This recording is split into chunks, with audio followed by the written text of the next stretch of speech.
Welcome back to Learn with Chris. I am Chris. Today I'm going to be answering a question from a commenter on one of my phrasal verb videos. They were asking about discipline, how to improve the discipline, their discipline to learn English, because they said that they often quit or give up learning. So that's what this video is going to be about, ways to improve your discipline to continue to learn English, because obviously practice is what you need, but how to find that discipline to continue practicing. So we're going to look at some tips to improve your discipline to continue learning English, and maybe some tips as well, just general tips on improving English as well. So we're going to talk about 5 things today. I'm going to put them up on the screen here. Find motivation, stay positive, set realistic goals, time management, and artificial English environment. Okay, I'm going to go through these. So the first one, find motivation. Find your motivation. Why are you learning English? What is the benefit for you? What are the advantages of it? Learning a language takes a lot of time and a lot of effort on your part.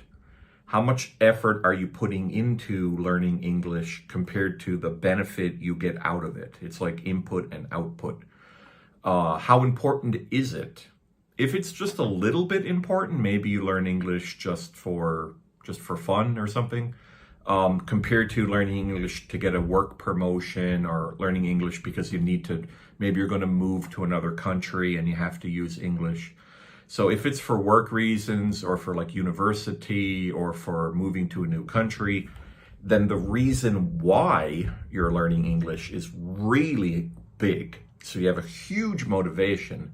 Therefore, you should also have a lot more reasons to be studying. So you should be highly motivated. You're gonna put in a lot of time, because you know you're gonna get a lot of benefit out of it, right? But if you're going to get little benefit out of it, then you're probably also going to have smaller motivation too. And if you have a smaller motivation, you're just going to quit. It's like, oh, I learned English for a couple of weeks, a couple of months, and then I stopped, and then I came back to it later, because there's no strong reason to do it. You know, I don't learn Chinese. I have no reason to learn Chinese. I have zero motivation to learn Chinese. There's absolutely no benefit at all for me to learn Chinese. So I don't learn Chinese, right? It all depends on why we're doing something and what is our motivation. So consider it, think about it, think about why you're learning English, what is the benefits to you, what are the advantages of it, find your motivation. And if you find the motivation, the discipline is going to come with it. You're going to understand, oh, this is actually very, very important for me. I need to put in the work. There's no easy way. There's no magic formula. There's no, simple or easy way. Like anytime somebody will tell you, do A, B, and C, and you'll be fluent in English in 6 months. If that's what they're advertising to you, they're lying to you. It's not true. It doesn't work that way. Learning a language takes years, generally, of a lot of practice and a lot of hard work. There's no shortcut. There's no fast way. And again, if anybody says, follow my plan and you'll be fluent in 3 months or 6 months, they're trying to sell you a program. They're lying to you. It doesn't work that way. The only way to do it is slow practice over time. Okay? Second point, stay positive. So it's easy to lose your, it's easy to be discouraged, You're studying, and maybe the output, the remembering the words and improving your English ability, maybe you feel like I'm not getting better. Day by day by day, my English ability it's no better than it was last week or last month. So if you start feeling that way, you're gonna be more negative about it, and you're gonna lose your motivation. You're gonna lose your discipline, because you feel like maybe you're wasting your time and you're not getting the time that you put in, you're not getting the output, right? Now, there's some interesting things to say about this. The first is that we have this, it's called the law of diminishing returns. So what that means is, if you're a beginner, if you're a low-level student, then when you put in this much work, you get this much benefit. Because you're a beginner student, you know very little about English. So you learn for 1 month and you get all of this new vocabulary and new grammar understanding. But if you're an advanced student and you put in the work, you're only going to learn a little bit. So the diminishing returns. So the better we get at something, the less output we're going to get for the same amount of work. This is the same thing, for example, if you go to the gym and you exercise. When you're very unhealthy or you're fat and you have like no muscle, the first 3 months at the gym, you're going to see huge improvements, right? You're going to lose a lot of weight. You're going to gain a lot of muscle. It's going to be awesome. It's going to be wonderful. But after you've been doing it for years and years and years, you're going to see very little improvement because you're already very fit. It's the same thing with English, right? If you're already a high level, then improving, there's very little to improve because you're already really good, right? So the law of diminishing returns. So some people they lose their positivity because they feel that they're not improving. And in some cases, that's actually true. You're not improving because your level is already really, really high. So there's less to learn. So people at high levels, they might be focused on like phrasal verbs. They might be focused on idioms and slang, or maybe trying to get the correct pronunciation, maybe trying to copy a certain pronunciation. They're not really focused on vocabulary. They already know most of it, right? And they're not focused on like normal conversation skills because they can already do that, right? So stay positive. Try to keep your encouragement, right? If you lose your encouragement, you're going to lose your motivation. You're going to feel like, I'm wasting my time. I'm not getting anything out of this. So stay positive, and that's going to keep your motivation by being positive. Okay. The next one is set realistic goals. Obviously, setting goals is an excellent way for discipline, right? I'm going to do, you're going to have some set some goals for yourself. I want to learn 5 new words every day, or I want to learn some slang, or I want to improve my pronunciation. But work it out. I'm going to practice for 1 hour, a day, or 1 hour on Monday, 1 hour on Wednesday. Set a schedule, set some goals. Having that structure is very, very useful for discipline, of course, because it has a structure. It's orderly. It's not chaos and random, right? Excuse me. But not just setting goals, set realistic goals as well. So again, don't set the goal to say, I'm going to be fluent in 6 months, because that's not a realistic goal at all, right? So if you set an unrealistic goal, fluent in 3 months, 3 months later, when you're not fluent, then you're going to lose all your motivation because you feel like you're wasting your time. So the goals have to be realistic. They have to be attainable goals. So just remember that it's a slow process. Learning a language is a slow process. It takes a lot of time. And practice is what you need to be doing. Practice is the answer. It's always the answer. Anytime a student asks me, how can I get better at English? How can I improve? The answer is always practice.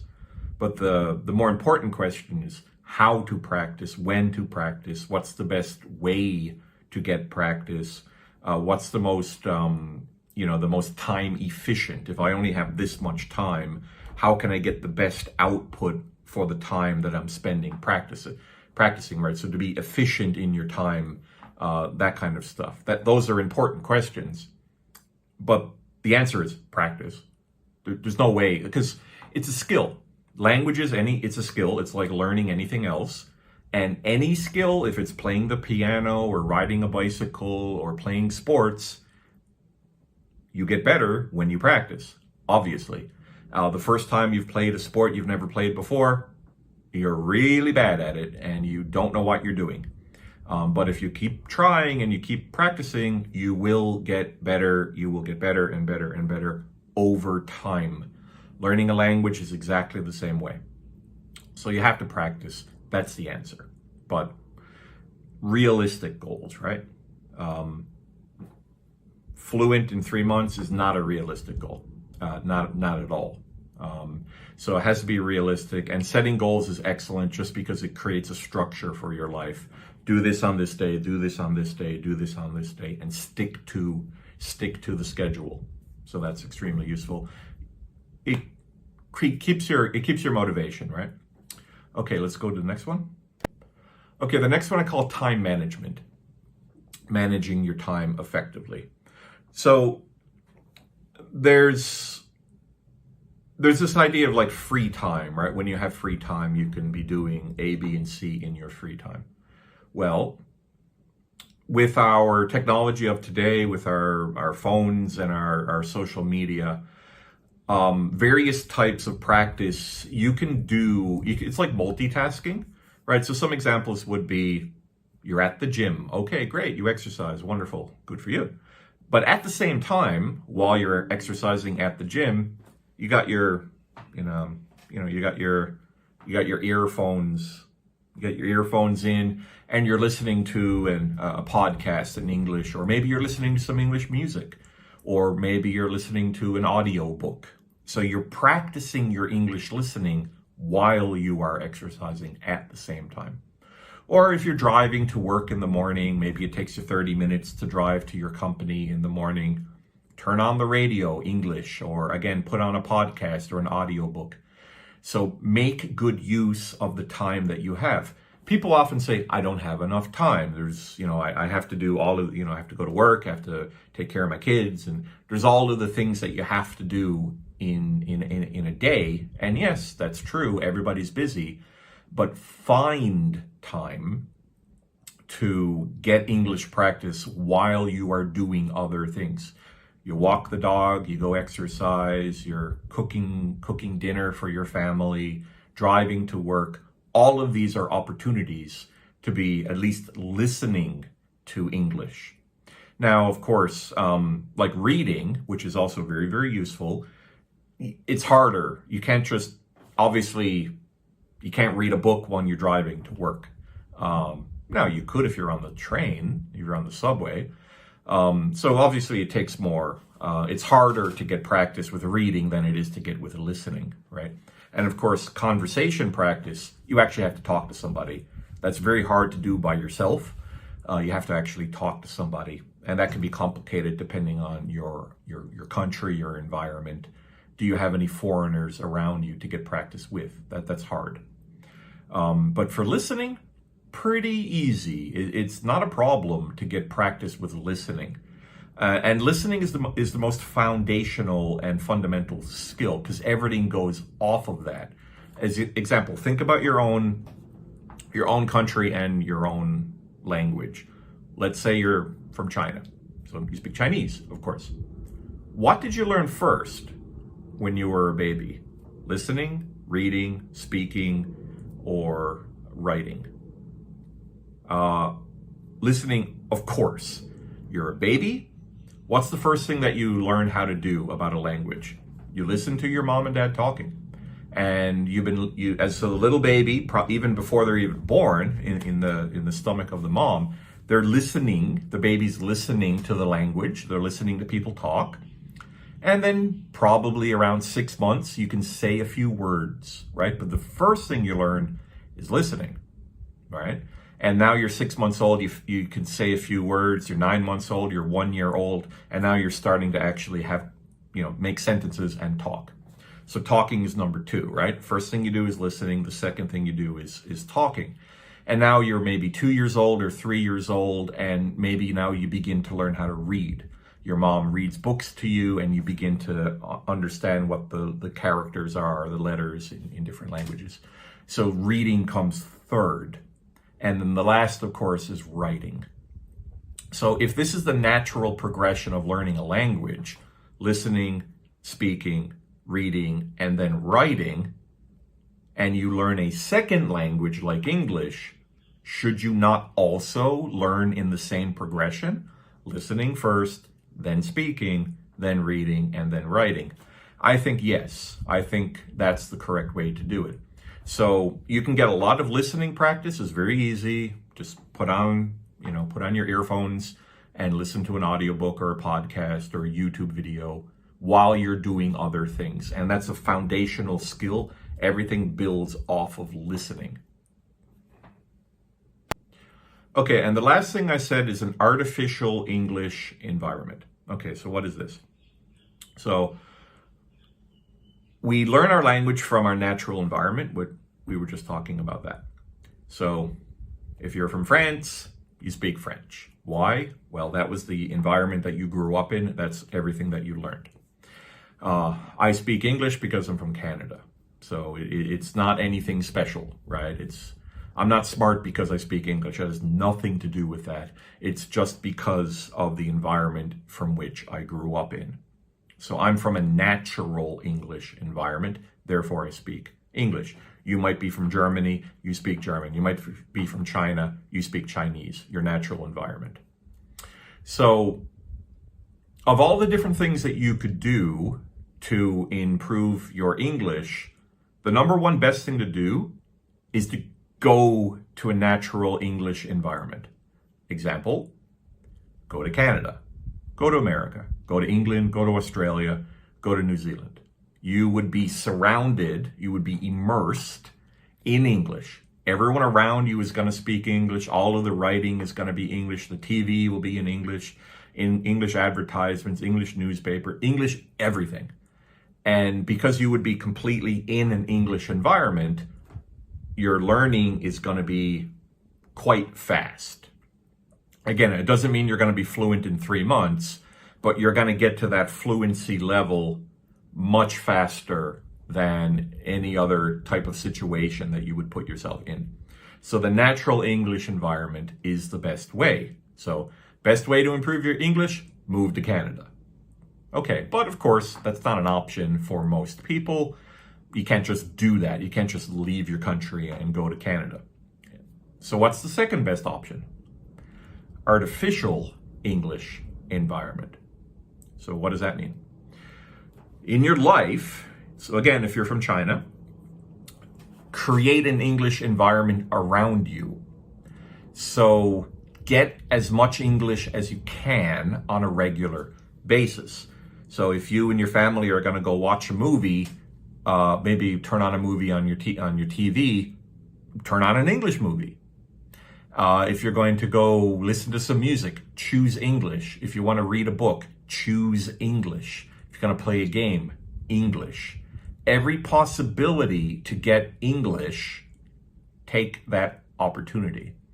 Create an English, talk with your family in English, if you can, right? As much as you can, get English on a regular basis. Even though outside in your city, it's a Chinese environment, but in your home, it's an English environment. I'll give you an example of a student I had from Germany. He was a teenager, he was like 17 years old, and his English was really, really good. Like almost fluent, right? Like excellent high-level teenager from Germany. And I asked him why his English was so good. I said, did you grow up in America or something? And he said, no, I've never been outside of Germany. And I'm like, interesting. You've never been outside of Germany, but your English is really, really good. How did you do that? And he said, I do everything in English. I said, I play games. I'm on Discord talking to the other guys playing the game. It's foreigners he talks to. It's always in English. He only reads English books. He only watches English movies. He only listens to English music. So his entire life is English in Germany, right? So his English is amazing because he has created an artificial English environment in his life. That works. It's very, very useful. So I would recommend trying that. It can be complicated, of course, because if you want to speak English with your family at home, maybe they don't want to do that. Maybe it's weird because, again, if you're a Chinese person and everyone is Chinese in your environment, speaking English would be just kind of weird for everybody. So it takes a lot of discipline to create that English environment and stick to it. But it is extremely useful and valuable, and it works very, very well. Again, the second best thing that you can do is to create an artificial English environment. The best thing to do is a natural English environment. Move to Canada, for example. Okay, so let me sum this video up. Find your motivation. Why are you learning English? What is the benefit to you? What are the advantages of it? If you can find a lot of good reasons why you need to improve your English, then you're going to have the motivation to put the work in, put the time in to study and practice and practice and practice. Find your motivation. Stay positive. Encourage yourself, support yourself. Don't lose your motivation. Don't discourage yourself. Try to stay positive. It is very, very bad if you're negative about your learning and you feel that you're wasting your time because you're going to stop. So stay positive. Have good goals. Set goals. Create a schedule to follow. This day I'm going to do this. This day I'm going to do this. I'm going to devote 30 minutes every day to learning English, or 1 hour, whatever. So set your goals, but also have realistic goals as well. Understand that it is a slow process that takes years to improve your English. So have realistic goals. Don't expect to be fluent in 3 months, because when 3 months come, you will not be fluent and you will be disappointed because you thought you were going to be fluent and now you're not. You have created unrealistic goals for yourself. That creates disappointment and that stops people. They stop learning because they can't get what they wanted, or they don't reach the goal that they thought they would reach. So the goals have to be realistic. Time management. Find opportunities to get practice in English while you are doing other things. So another point about that, some people might say, oh yeah, I'm exercising and I'm listening to English in my ears on a podcast, but I don't understand everything and I'm not focused on everything. If I'm focused on the exercise, I'm not focused on the listening, so I don't understand everything. True, you don't understand everything. How much do you understand? Do you understand 20%, 30%? That's better than zero. Because if you're driving your car or exercising or walking the dog in the park and you're not listening to English, then you're getting zero practice. You're getting nothing. But if you're listening to English and you understand 30%, 30% is more than zero. So it's better than zero. So you don't have to learn everything, understand everything you're listening to in order for it to be beneficial and to help you. Because remember, it's all about foundation and building up, right? So, yeah, find the time to listen to English while you are doing other things. It all helps, it all builds up. And of course, the last thing is the artificial English environment. Surround yourself with English books, English music, English people, English TV, English games, entertainment, everything. English around your life as much as you can will improve your English level quite well, quite dramatically. It's the second best thing that you can do. The first best thing, of course, is to move to a natural English environment. So just remember, why do you speak Chinese? It's because you're from China. Why do you speak Japanese? It's because you're from Japan, right? So the natural environment is easily the strongest reason why we speak the language that we speak. So putting yourself in an artificial English environment is one of the best things that you can do. Okay, so thank you for watching the video. I hope you've gotten some value out of this. Stay positive, keep on practicing, and I'll see you in the next video. Please like, subscribe, and comment, and have a good day.